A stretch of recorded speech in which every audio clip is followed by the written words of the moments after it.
Mummy, मुझसे नहीं रहा जाता अब यहाँ पर। हर वक्त कभी ये ले आ, कभी वो ले आ, और अब तो हद ही कर दी। तेरी सास है कहाँ वो चुड़ैल? ला मेरी बात करवा। मम्मी वो तो मंदिर गई है, घर में सारा दिन कलेश करती है, फिर सत्संग करने जाती है। मम्मी मम्मी मैं बाद में फोन करती हूँ, ये आ गए एक बार, मैं बाद में बताती हूँ आपको। ठीक है बेटा, तू परेशान मत होना, मैं करती हूँ कुछ।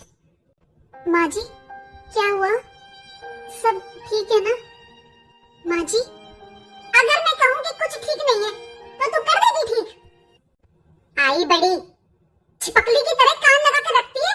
मैं किससे बात कर रही हूँ, क्या बात कर रही हूँ? सुन बहू, वैसे अगर तू चाहे तो तू सब कुछ ठीक कर सकती है। जी माँ जी, आप बताइए मुझे मैं क्या कर सकती हूँ। अब जो कहोगी मैं वही करूंगी। देख बहू, मैंने तो खुद से यही सोचा था कि मैं ये बातें तुझसे कभी नहीं करूंगी, लेकिन बहू आज हालात ऐसे आ गए हैं कि मुझे तुझसे बोलना ही पड़ेगा। माँ जी जो भी बात है आप खुलकर बताइए, मैं बहू हूँ आपकी, आखिर ये मेरा भी घर है और इस घर के लिए कुछ भी करना मेरा फर्ज बनता है। अगर ऐसी बात है ना बहू तो फिर सुन, तेरी शादी में तेरे पापा ने पूरे 11 लाख रुपए देने की बात की थी, लेकिन दिए कितने? 8,30,000 रुपए। हालांकि तेरे पापा ने शादी में बहुत खर्चा किया था, बहुत अच्छा बारात का खाना पीना सब कुछ किया था, लेकिन बेटा बात तो बात होती है ना। और बहू तुझसे क्या छुपाना, तू तो अपनी ही है ना। अभी अभी मैं तेरी ननद से बात कर रही थी, फोन आया था उसका, बहुत परेशान कर रखा है उसके ससुराल वालों ने उसे। पता नहीं कैसे नसीब है मेरी बेटी के, उसकी सास चुड़ैल है चुड़ैल। अरे अंजलि की सास ने अपने बेटे को भड़का दिया और अब वो अंजलि से कलेश कर रहा है, कह रहा है कि बुलेट चाहिए मुझे तेरे मायके वालों से। क्या? और बहू तुझे भी पता है कि सस्ती से सस्ती बुलेट भी 3 लाख रुपए की आती है, लेकिन अब तू बता क्या करे बहू? बेटी की खुशी के लिए ना चाहते हुए भी देनी पड़ेगी। और तुझे तो पता ही है बहू कि इस समय घर के कैसे हालात चल रहे हैं। बता 3 लाख रुपए कहाँ से लाएं हम? कितने दिनों से दुकान बिल्कुल नहीं चल रही है, कोई इनकम नहीं है घर में। इसलिए बहू अब ऐसे में बहू जो तेरे पापा के पास 2,70,000 रुपए बचे हुए हैं ना हमारे, अगर वो दे देंगे तो हमारी मदद हो जाएगी। और बहू इससे तेरे पापा का मान सम्मान बढ़ेगा, इस घर में तेरा कद भी बना रहेगा। लेकिन माँ जी मेरे पापा ने मेरी शादी में बहुत कर्ज लिया था, अभी तक तो वही नहीं उतरा है, मैं कैसे मांगू उनसे? अरे मैं तेरे पापा का कुछ नहीं मांग रही हूँ, अपना पैसा मांग रही हूँ। जब 11 लाख की बात हुई थी तो तेरे पापा ने 8,30,000 रुपए दिए थे, तो हमारे बचे ना 2,70,000 रुपए। देख बहू अगर तू नहीं कह सकती है ना तो मेरी बात करवा देना अपने पापा से, मैं बात कर लूंगी उनसे। मुझे पैसे चाहिए तो बोल दे अपने पापा से। अब हो जाएगा बुलेट का इंतजाम और मेरी बेटी की भी वाह वाह होगी उसके ससुराल में। मम्मी ये मैं क्या सुन रहा हूँ, आपने पैसे मांगे पूजा से? अरे वाह बहू, तू बातें तो बहुत बड़ी बड़ी कर रही थी कि इस घर के लिए सब कुछ करूंगी, अब क्या हुआ? निकल गई हवा, सिखा दिया मेरे बेटे को। हाँ तो मम्मी इसने क्या गलत कर दिया इसमें? अरे मैं पति हूं उसका, मुझे नहीं बताएगी तो किसे बताएगी? अगर इसे कोई प्रॉब्लम होगी तो वो मुझे ही बताएगी ना। अच्छा इसकी प्रॉब्लम इसकी और मेरी प्रॉब्लम कौन सुनेगा? अरे तुझे क्या परेशानी है, तुझे कौन सी प्रॉब्लम हो गई? अरे आप तो बस बोलो ही मत, आपको तो दुकान के अलावा और सोने के अलावा दुनिया में कोई तीसरा काम नहीं नजर आता है। और सुन बेटा, तेरी बहन के ससुराल वालों ने बुलेट मांगी है, अब बता तू कहाँ से देगा बुलेट? अरे सस्ती से सस्ती बुलेट 3 लाख रुपए की आती है तेरे पास 3 लाख रुपए है? घर में 3 लाख रुपए? बता मुझे। इसलिए बोला था मैंने इससे कि हमारे पैसे ले ले अपने पापा से। अरे मैंने अपने पैसे मांग लिए तो बता क्या गलत किया? अपने पैसे? आपने कौन से पैसे दे दिए पूजा के पापा को? इसके पापा से बात हुई थी ना शादी में 11 लाख रुपए देने की, लेकिन इसके पापा ने कितने दिए? 8,30,000 रुपए। तो 2,70,000 रुपए हमारे ही बचे ना उनके पास। अरे ये क्या बातें कर रही है तू? दहेज का पैसा कब से अपना होने लगा? और हाँ मम्मी, ये 11 लाख रुपए भी बस आपने ही मांगे थे पूजा के पापा से। मैंने तो आपसे तब भी मना किया था कि मुझे कुछ नहीं चाहिए, मुझे बस पूजा पसंद है। तो बेटा तू बता, कहाँ से लाऊं मैं इतने पैसे? तेरी बहन बहुत परेशान है बेटा, बहुत परेशान कर रखा है उसके ससुराल वालों ने। अब तू बता, कहाँ से देगा उन्हें बुलेट? मम्मी कोई जरूरत नहीं है उन लोगों को बुलेट देने की, और ना ही पूजा के घर वालों से कुछ मांगने की। और मम्मी, अंजलि के ससुराल वालों का लालच आपने ही बढ़ाया है। जब से अंजलि की शादी हुई है ना, तब से आप उसे बेहिसाब दे रहे हो। जो अंजलि मांगती है आप उसे तुरंत दे देते हो, एक बार भी मना नहीं किया आपने उससे। आपने सोचा है आज वो बुलेट मांग रहे हैं, कल वो गाड़ी मांगेंगे? मम्मी, दहेज लेना और देना दोनों ही गलत बात होती है। पर आप टेंशन मत लो मम्मी, अंजलि के ससुराल वालों से मैं खुद निपट लूंगा, मैं बात करूंगा उनसे।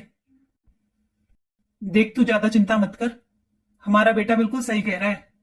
आज उनके मांगने से हम बुलेट देंगे, कल गाड़ी देंगे। अरे उनका लालच तो हम ही लोग बढ़ा रहे हैं ना। और शायद तुमने ध्यान नहीं दिया रेखा, जो हमारी बेटी के साथ हो रहा है, तुम भी तो अपनी बहू के साथ वही कर रही थी ना। अरे क्या जरूरत थी 11 लाख रुपए की बात करने की? शादी हो गई, बहू तुम्हारे घर में है, फिर भी ये पुरानी बातें उठाकर कौन लाता है?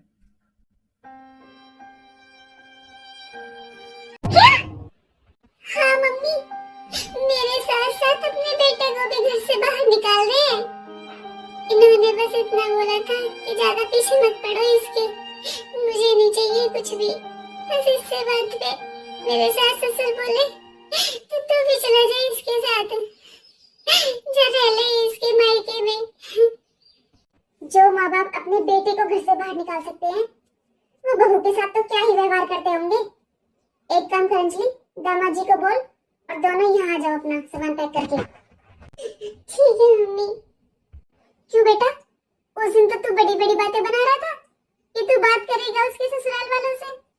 दहेज लेना देना बहुत गलत बात है। देख ले अब क्या हो रहा है तेरी बहन के साथ। उसके सास ससुर ने उसे घर से बाहर निकाल दिया और उसके साथ साथ दामाद जी को भी। आज से वो लोग यहीं पर रहेंगे, मैंने यहाँ पर आने के लिए बोल दिया उनसे। पता नहीं जी, मुझे ऐसा क्यों लग रहा है कि कुछ तो गलत है।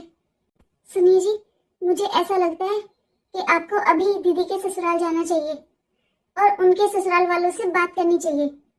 शायद तुम सही कह रही हो पूजा, मैं अभी जाता हूँ अंजलि के ससुराल। आखिर वो ऐसे कैसे कर सकते हैं अपने बेटा और बहू के साथ? वो लोग गलत कर रहे हैं। अगर वो बातों से मानते हैं तो ठीक है, वरना मैं पुलिस कंप्लेन करूंगा। सुनिए जी, मैं भी चलूं क्या आपके साथ? नहीं, मैं बस पापा को बता दूंगा कि मैं अंजलि के पास जा रहा हूँ। तुम माँ को कुछ मत बताना, वो वैसे ही बहुत टेंशन में है। तुम माँ का ध्यान रखना, मैं जाता हूँ। ठीक है जी। तू अकेला बेटा है हमारा, कुछ तो सोच ले। मैं क्या करूं पापा, मैं भी मजबूर हूं। मेरे सारे दोस्तों पे बुलेट है, बस मेरे पास नहीं है। ना ही आप दिलवा रहे हो, ना इसके मायके वाले दे रहे हैं। हाँ तो बेटा, तू कब तक दूसरों से मांगता रहेगा? अरे तू कमाने लायक हो गया है, घर से बाहर निकल, 2 पैसे कमा, जो तेरा मन करे वो खरीद। कुछ तो सोच हमारे बारे में, तू हमारा अकेला बेटा है। हाँ पापा जी, आपका एक बेटा है, शायद इसीलिए सुबह शाम तक पीछे पड़े रहते हो आप तो। बहू, माँ बाप कह भी देते हैं अपने बच्चों से कुछ, लेकिन इसका मतलब ये थोड़ी ना है कि अपना बैग पैक करो और निकल लो घर से। पापा जी, मुझसे तो नहीं रह जाता ऐसे कलेश में, इसलिए मैं तो अपने मायके जाऊंगी और ये मेरे बिना नहीं रह सकते, इसलिए ये भी मेरे साथ जाएंगे। अंजलि, तुम टाइम वेस्ट मत करो, जाकर अपना बैग पैक करो, हमें जाना भी है, लेट हो रहे हैं। हाँ पापा, मुझसे भी नहीं रह जाता वैसे कलेश में। हर टाइम आप गाली देकर बात करते हो। मेरी शादी हो चुकी है, अब मुझे बच्चा समझते हो क्या आप? बेटा, कमाने की तो कहता हूं मैं कि थोड़ा कमाना सीख ले। अरे मेरी उम्र रह रही है क्या कमाने की? जब बेटा बड़ा हो जाता है तो माँ बाप को बिठाकर खिलाता है, यहां मैं तुझे खिला रहा हूं बिठाकर। तू ये बता, इस घर के अलावा हमारे पास बचा क्या है? 2 दुकान थी, वो तूने बेच दी। थोड़ी बहुत जमीन थी गांव में, वो भी तूने बेच दी। अब मैं कहां से लाऊं पैसे? हर 10 दिन बाद तू घूमने चला जाता है, फिर तू घर में पड़ा रहता है। अरे बेटा, घर में रहकर 4 पैसे तू कहां से कमा लेगा? बाहर निकल, 10 लोगों से मिल, काम धंधा ढूंढ, जब भी तू 4 पैसे कमाएगा। आपको भी पता है पापा कि मैंने 2-3 जगह नौकरी के लिए ट्राई किया था, मुझे नहीं मिल रही तो मैं क्या करूं? अरे नौकरी नहीं मिल रही तो कोई बात नहीं, घर से बाहर निकल, 4 लोगों के पास बैठ, कोई अपना काम धंधा कर ले। सुनो जी, आपके माँ बाप चाहते हैं कि आप नौकरी मत करो, बाहर निकलो, लेबर मिस्त्री का काम कर लो। इससे अच्छा तो बहुत घर बन रहे हैं शहर में, किसी न किसी घर में काम मिल ही जाएगा। बहू तुम्हारे मायके वाले इसे बिठा कर नहीं खिला देंगे। पापा, मेरी बहुत इज्जत होती है वहां पर, मुझे बिठा कर ही खिलाएंगे वो लोग। आपकी तरह सारा दिन कलेश नहीं करता वहां पर कोई। अरे मुझे टाइम टू टाइम हर चीज मिलती है, मैं तो बस बैठा रहता हूं वहां पर, इतनी इज्जत होती है मेरी। बेटा आज तक तो तू 1-2 दिन के लिए ही गया है, और ये इज्जत और खातिरदारी होती है ना, 1-2 दिन ही करते हैं सब, चाहे तू वहां का दामाद हो चाहे बेटा। और अगर तू बेटा वहां जाकर रहेगा ना तो तेरी नौकर जैसी भी औकात नहीं रहेगी। आप इनकी बातें क्यों सुन रहे हो जी? ये तो चाहते ही ये हैं, क्योंकि इन्हें भी पता है ना, अगर हम लोग घर से चले जाएंगे फिर इनकी सेवा कैसे होगी? बैठे बैठे बिस्तर पर रोटी जो मिल रही है। बहू, जब से तू इस घर में आई है, तूने एक भी दिन रोटी दी है हमें बिस्तर पर, जो तू ऐसी बातें कर रही है? अब खुद सुन लिया पापा आपने कैसे बात करती है मम्मी अंजलि से। और मम्मी, जब अंजलि आपकी सेवा नहीं करती और मैं तो हुई नालायक, तो हमें क्यों रोक रहे हो? जाने दो हमें यहाँ से। बेटा, जिस दिन तेरी खुद की औलाद हो जाएगी ना, तब पता चलेगा तुझे कि औलाद का दर्द क्या होता है। देख लिया जी आपने, अब औलाद के भी ताने देने शुरू कर दिए, इसीलिए तो मेरे बच्चे नहीं हो रहे। दिन रात बद्दुआ देते हैं ये लोग मुझे। मम्मी, बोलने से पहले कुछ सोच तो लिया करो। और पापा, अब आपको कुछ नहीं सुनाई दे रहा? कोई दिन ऐसा नहीं जाता जिस दिन ये रोती ना हो, और बस इन्हीं कलेशों की वजह से जा रहा हूं मैं घर छोड़कर। अरे बेटा, कभी अपने माँ बाप के आंसू भी देख लिया कर। अरे क्या देखूं मैं आप दोनों के आंसू? कलेश भी तो आप खुद ही करते हो। हाँ बेटा, यही दिन देखने के लिए तू पाल पोस कर बड़ा किया था हमने। अंजलि, हो गई पैकिंग? हाँ जी, हो गई सारी पैकिंग। ठीक है, बस चलो, मुझे किसी से कोई बात नहीं करनी। क्या करेंगे जी हम अकेले इस घर में? बच्चे तो गए घर छोड़कर। रोना बंद कर, ऐसे ही शायद उसकी अकल ठिकाने आएगी, उसे पता चल जाएगा कि कितना बैठकर खिला देंगे वो लोग उसे। जितनी जल्दी हो सके भूल जा उसे, वो अपना था ही नहीं। ऐसे कैसे भूल जाऊं जी? मैंने जन्म दिया है उसे। और ये सब उस बहू का किया हुआ है। अरे वो ही हमसे अलग होना चाहती है। हमारे बेटे को तो बुलेट चाहिए भी नहीं थी, लेकिन बुलेट की रेट उसने लगाई क्योंकि उसे अपनी सहेलियों को दिखाना था। अरे हमारा बेटा तो बहुत भोला है, उसकी बातों में आ जाता है। मेरी समझ में एक बात नहीं आती, शादी से पहले कोई लड़का अपने माँ बाप से अलग क्यों नहीं होता, ना कभी दूर जाता, और शादी होते ही ये अपने माँ बाप तक को भूल जाते हैं, भाई बहन ने भूल जाते हैं, सारे रिश्ते नाते भूल जाते हैं। जी आप तो नहीं भूले अपने माँ बाप को, फिर हमारा बेटा कैसे भूल गया? जो सब कहते हैं बच्चे जैसा देखते हैं माँ बाप से वैसा ही सीखते हैं। मैंने तो उनके आखिरी समय तक सेवा की है, फिर हमारे बेटे में ऐसे संस्कार कहाँ से आ गए? हो सकता है हमारे कर्मों में यही लिखा हो। मैंने कभी नहीं सोचा था कि मेरी बहन ऐसा करेगी। अरे अंजलि, दामाद जी, आओ बैठो बैठो। नमस्ते मम्मी जी।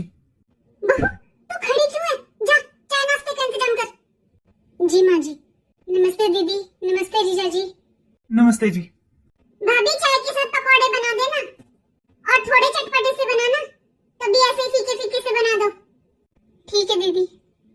सच में बेटा, आज मैं बहुत खुश हूँ कि आप मेरी बेटी का इतना साथ देते हो। बेटा, हमने अपने हिसाब से बहुत अच्छी शादी की थी और आपको सब कुछ दिया था। बताओ इतने सालों बाद वो क्यों परेशान कर रहे हैं मेरी बेटी को? और कैसे माँ बाप है वो जिन्होंने अपने बेटे को भी घर से निकाल दिया? जी अब क्या बात करनी है उनकी, आप तो जानते ही हो वो लोग कैसे हैं। कोई बात नहीं बेटा, मैं इस बारे में कोई बात नहीं करूंगी। मैं भी समझती हूँ आपके ऊपर इस टाइम क्या बीत रही होगी। अरे बहू से तो चलो कह भी देते हैं 4 बात, लेकिन अपने बेटे से कौन कहता है? जो अपने बेटे की नहीं हुई वो मेरी बेटी की क्या होगी? लेकिन मैं तो इस बात से खुश हूँ कि दामाद जी आप मेरी बेटी के साथ हो। मम्मी, भाई और पापा कहाँ पर हैं? बेटा कैसी बात कर रही है? तुझे नहीं पता तेरे पापा कहाँ रहते हैं? वो तो तो दुकान पर ही हैं, रात को आएंगे आएंगे खाना खाएंगे और सो जाएंगे, सुबह उठकर फिर दुकान पर चले जाएंगे। मम्मी पापा अभी भी दुकान पर क्यों जाते हैं? अब पापा की उम्र तो देखो। बेटा अगर ना जाए तो कैसे काम चले?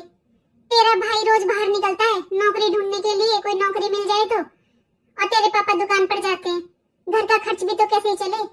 अरे 2-3 महीने से दुकान बिल्कुल नहीं चल रही है, घर के हालात बहुत खराब हो रहे हैं बेटा। मम्मी भाई ढंग से ढूंढ नहीं रहा होगा, वरना ऐसा हो सकता है कि 2-3 महीने से नौकरी ढूंढा और नौकरी न मिले, बैठ कर खाने की आदत पड़ गई है भाई को। पापा अच्छे लगते हैं इस समय दुकान पर बैठकर कमा रहे हैं, अरे बुढ़ापे में उन्हें आराम करने दो। कोई बात नहीं बेटा, कभी कभी टाइम खराब हो ही जाता है, लेकिन तेरा भाई रोज निकलता है घर से नौकरी ढूंढने के लिए। अब देख 10-5 हजार की नौकरी तो वो करेगा नहीं, अब उसकी इतनी पढ़ाई है लिखाई है, उस हिसाब से भी तो नौकरी मिलनी चाहिए ना। सही कह रहे मम्मी, भाई भी क्या करे, 10-5 हजार की नौकरी करेगा वो तो उसकी बीवी उड़ा देगी, देखे नहीं उसके खर्चे। देखा अंजलि, एक तुम्हारी मम्मी है जो अपने बेटे से कितना प्यार करती है, एक बार भी उसकी बुराई नहीं की, और एक मेरी माँ है। अरे बेटा कैसी बातें कर रहे हो, क्यों सोच रहे हो पुरानी बातों को? जैसे मैं अंजलि की माँ हूँ ऐसे ही आपकी भी माँ हूँ। मैंने तो पहली बार ऐसी माँ देखी है जिसने अपने बेटा निकाल दिया हो घर से। देखो बेटा, मैंने बेटा माना है आपको तो बेटे की तरह रहना है आपको, ये नहीं सोचना है आप दामाद हो इस घर के, जैसे मन करे वैसे रहो। अरे अंजलि की जगह अगर मुझे दूसरा बेटा हुआ होता तो वो भी तो इसी घर में रहता। मम्मी आप भी कुछ कम नहीं हो, आपसे एक बुलेट मांगी थी, अगर आप दिलवा देती ना तो आज मेरे घर में इतना कलेश नहीं होता। इन्हें बहुत बुरा लग रहा है यहाँ पर रहने में, अगर आप बुलेट दे देती ना तो ना मेरे घर में इतना कलेश होता, ना मेरी सास हमें घर से बाहर निकालती। अंजलि तू तो समझ बेटा, सच में घर के हालात बहुत खराब है बेटा, घर में इतने पैसे नहीं है। अरे तू खुद देख ले अंजलि, एक तेरे ससुराल वाले हैं जिन्होंने अपने बेटे को भी घर से बाहर निकाल दिया, और एक हम जैसे हैं। तेरे भाई की शादी में 11 लाख रुपए की बात हुई थी, तुझे तो सब याद है ना अंजलि? और वहां से कितने आए थे? 8,30,000 रुपए, 2,70,000 रुपए बचे ना हमारे। मैंने बोला बहू से कि मांग ले अपने बाप से, लेकिन बेटा को सिखा दिया, इतना कलेश करवा दिया बहू ने। लेकिन हमारी इतनी हिम्मत नहीं थी दोनों जनों की कि बेटा के सामने कुछ बोल जाएं। मम्मी जी आप तो जानते हो मेरा कैसा व्यवहार है, देखो मैंने तो कभी भी अंजलि से 1 रुपए के लिए बोला नहीं है, और आप तो जानते हो मम्मी जी मेरी तो चलती ही नहीं है उस घर में। और मम्मी जी मेरे पापा को ना थोड़ा दिखावे का शौक है, उनके दोस्त के बेटे की शादी हुई है अभी, उसकी शादी में दहेज में स्कॉर्पियो गाड़ी आई है। अब आप खुद देख लो मम्मी, इनके आस पड़ोस में इतनी बड़ी बड़ी गाड़ियां आ रही हैं दहेज में, मुझे कितनी शर्म आती होगी मम्मी कि मेरे मायके वाले एक बाइक तक नहीं दे सकते। आप सोच कर देखो मम्मी, अगर ये मेरा साथ नहीं देते तो मैं कहाँ जाती? मेरे सास ससुर तो मुझे 2 मिनट भी चैन से नहीं रहने देते वहाँ पर। लेकिन मम्मी अब मैंने सोच लिया है कि अब मैं वहाँ पर कभी वापस नहीं जाऊंगी, मैं और ये यहीं पर रहेंगे अब हमेशा के लिए। पूजा, अरे भैया आ गए आप? पूजा ये लो, मुझे नौकरी मिल गई है और ये एडवांस सैलरी है मेरी। तुम जानती हो पूजा, मुझे बहुत अच्छी जॉब मिली है, पूरे 1 लाख रुपए सैलरी है मेरी। जी आपने सारी तनख्वाह मुझे दे दी, आपने अपने खर्चे के लिए पैसे निकाल लिए? नहीं, मैंने सारे पैसे तुम्हें दे दिए हैं, अब तुम ही दे दो मुझे अपने हिसाब से। ये लो 3,000 रुपए, इनसे काम चल जाएगा ना आपका? हाँ हाँ आराम से, और वैसे भी पूजा आज के बाद मैं अपनी सारी सैलरी तुम्हें ही दूंगा, आज के बाद तुम ही अपने हिसाब से घर चलाना। अच्छा आप एक काम करो, हाथ मुंह धुल लो, अभी बाहर से आए हो ना, मैं खाना लगाती हूँ आपके लिए। हाँ ठीक है। मम्मी जी आप भी खाना खा लीजिए, आपको भी भूख लगी होगी ना। भाभी मैंने आपसे पकोड़े बनाने के लिए बोला था, बना दिए आपने पकोड़े? अंजलि ये कौन सा समय है पकौड़े खाने का? अरे इस टाइम तो सब खाना खाते हैं, चलो तुम लोग भी हाथ मुंह धुल लो और खाना खा लो। मम्मी जी आप भी खा लीजिए, आपने भी खाना नहीं खाया, आपको भूख लगी थी ना? हाँ लगी तो थी, पर अब मुझे भी भूख नहीं है, नहीं खाना मुझे खाना।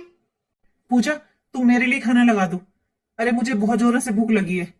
और सुनो मुझे सुबह जल्दी ऑफिस जाना है, तो तुम सुबह जल्दी से मेरा नाश्ता बना देना, तुम्हें तो पता है मुझे बाहर खाना अच्छा नहीं लगता। वाह बेटा वाह, रह गया था? कुछ अपनी माँ को भी बता दिया था, या बस अपनी बीवी का गुलाम बनकर रहना है अब? अरे मम्मी, क्या बात हो गई? आप इतने गुस्से में क्यों हो? जब तेरे जैसे बीवी के गुलाम को जन्म दे देती है ना माँ, तो बस ऐसे गुस्से में रहना पड़ता है उस माँ को। माँ जी, ये आप क्या बोल रहे हो? तू चुप कर, मैं अपने बेटे से बात कर रही हूँ। और वैसे भी जब से तू इस घर में आई है ना, ये बेटा रहा भी कहाँ है मेरा? माँ जी, माँ ने सही कहा। मैं और मम्मी आपस में बात कर रहे हैं ना, तो तुम बीच में मत बोलो। मम्मी, ऐसे पूजा पर चिल्लाना बंद करो। जो भी बात है खुलकर बताओ। ठीक है बेटा, तो तू खुलकर ही सुन ले। जब से ये तेरी बीवी आई है ना, तू जोरू का गुलाम बन गया है। जब देखो अपनी बीवी के आगे पीछे घूमता रहता है। अरे कुछ बोलने ही नहीं देता हमें तो। ऑफिस जाना है तो इसे बताता है, कुछ खरीदना है तो इससे पूछता है। और तो और तूने ये बताना भी जरूरी नहीं समझा कि तुझे नौकरी मिल गई है, और तुझे एडवांस सैलरी मिली है, वो तूने अपनी बीवी के हाथ पर रख दी। देख लो मम्मी, आप ही कर रही थी तारीफ अपने बेटे की। अरे तुझे अपनी इस बीवी के अलावा और कुछ दिखता भी है या नहीं? कम से कम इतना तो सोच लेता कि इस घर में तेरे बूढ़े माँ बाप भी रहते हैं। अरे तेरे बाप की उम्र है क्या कमाने की? वो बेचारे दुकान पर बैठे रहते हैं, सारा दिन कमाते हैं, और तू 3 महीने से बैठकर खा रहा था आराम से। और आज तुझे नौकरी मिली, तनख्वाह मिली, तो तूने अपनी बीवी के हाथ पर लाकर रख दी। पता नहीं कौन सा जादू कर दिया इस मनहूस ने मेरे बेटे पर, जो हर वक्त ये इसी के आगे पीछे घूमता रहता है। पूजा ने मम्मी मुझ पर वही जादू कर रखा है जो अंजलि ने दामाद जी पर कर रखा है। दामाद जी भी तो ऐसा ही कर रहे हैं कि इनके पिता आज भी इस उम्र में कमा रहे हैं और ये बैठकर खा रहे हैं। अरे इन्होंने अपनी दुकान, जमीन सब बेच डाला, और वो किसके हाथ में रखा? अंजलि के हाथ में। और अंजलि ने उस पैसे का क्या किया? अपनी सहेलियों के सामने दिखावा। हाँ मां, आपको क्या लगता है कि अंजलि के सास ससुर बुलेट मांग रहे हैं? वो लोग दहेज की डिमांड कर रहे हैं? नहीं मां, अरे वो लोग तो खून के आंसू रो रहे हैं, और इनको किसी ने घर से नहीं निकाला है। ये लोग खुद आए अपनी मर्जी से घर छोड़कर। भाई तेरी हिम्मत कैसे हुई मुझसे बिना पूछे मेरे ससुराल में जाने की? हाँ, वो लोग दहेज नहीं मांग रहे, मुझे चाहिए। क्यों नहीं चाहिए? अरे मेरा भी तो अधिकार है ना इस घर पर। ठीक है जी, एक काम करो, आप भी अपना बैग पैक करो। आपकी तो अच्छी जॉब लगी चुकी है, हम दोनों अलग रहेंगे। यही सेवा कर लेगी अपनी माँ की, और यही रह लेगी, ले लेगी ये हक। हाँ तो जा ना, किसने रोका है तुझे? अरे निकल यहाँ से, कर लूंगी मैं अपनी माँ बाप की सेवा, और आराम से रहूंगी यहाँ पर। शर्म कर ले अंजलि तू। तेरे सास ससुर इस उम्र में खून के आंसू रो रहे हैं। विनय जी, आपने सोचा है कि आपके आने के बाद उनकी क्या हालत हो रही होगी? ओ भाई, तू मेरे सास ससुर की चिंता मत कर, मेरा जैसा मन करेगा वैसा व्यवहार करूंगी। तू कौन होता है बताने वाला? क्या बोली तू? और दामाद जी, आप जब अपने माँ बाप की सगी नहीं हुए, तो मेरी बेटी के और हमारे कैसे हो जाओगे? इतने दिनों से मैं ये सोच सोच कर परेशान थी कि मेरी बेटी की किस्मत कितनी खराब है, कितनी बदनसीब है मेरी बेटी, जो ऐसे ससुराल वाले मिले हैं। लेकिन आज सोचकर तरस आता है उन बूढ़े माँ बाप पर कि बदनसीब तो वो बेचारे बूढ़े माँ बाप हैं जिन्हें मेरी बेटी जैसी बहू मिली, और आप जैसा बेटा। अरे खून के आंसू रो रहे हैं वो दोनों माँ बाप। बुढ़ापे में कमाने जा रहा है इनका बाप, जो ये यहाँ बैठकर अपनी खातिरदारी करवा रहे हैं। मम्मी भाई की बातों में मत आओ, मेरी सास बहुत खराब है। चुप हो जा अंजलि, ये सारी करतूत तेरी है। अंजलि शर्म कर ले थोड़ी। अरे मेरे तो फिर भी एक बेटा है एक बेटी है, और तेरे सास ससुर के तू इकलौती बहू है, ये इकलौता बेटा है। और दामाद जी, आपने एक बार भी नहीं सोचा कि आपके माँ बाप पर क्या बीत रही होगी? अरे आप इकलौती औलाद हो उनकी, उनका बुढ़ापे का सहारा बनो, उनके आंसुओं की वजह मत बनो। अंजलि बेटा, तुझे कभी ऐसे संस्कार तो नहीं दिए थे मैंने। तूने अपने सास ससुर के साथ तो किया ही किया, यहाँ अपने भाई भाभी के साथ भी षड्यंत्र रचा। इतने दिनों से तुम मुझे बेवकूफ बनाती रही, तूने तो मेरी ममता का भी मजाक बना दिया। बेटा बेटा, अब भी समय, जा सेवा कर ले अपने बूढ़े सास ससुर की। वो कहावत है ना कि बेटी का घर उजाड़ने में माँ का हाथ होता है, जो तू मैंने यहाँ बुला ली ना, ये मेरी गलती है। और वो कहावत सच्ची कर दी मैंने। क्या सोचते होंगे तेरे सास ससुर। और दामाद जी, आपसे हाथ जोड़कर माफी मांगती हूँ, मेरी किसी बात का बुरा लगा हो तो। लेकिन बेटा, अपने माँ बाप को इतना दुखी मत करो। उन्होंने पाल पोस कर बड़ा किया है तुम्हें, तुम इकलौती औलाद हो उनकी। जरा उनके बारे में भी सोचो। आपने सही कहा मम्मी जी। मैं आज ही अपने मम्मी पापा के पास जाकर अपनी गलती सुधारूंगा। अच्छा, अब मैं चलता हूँ।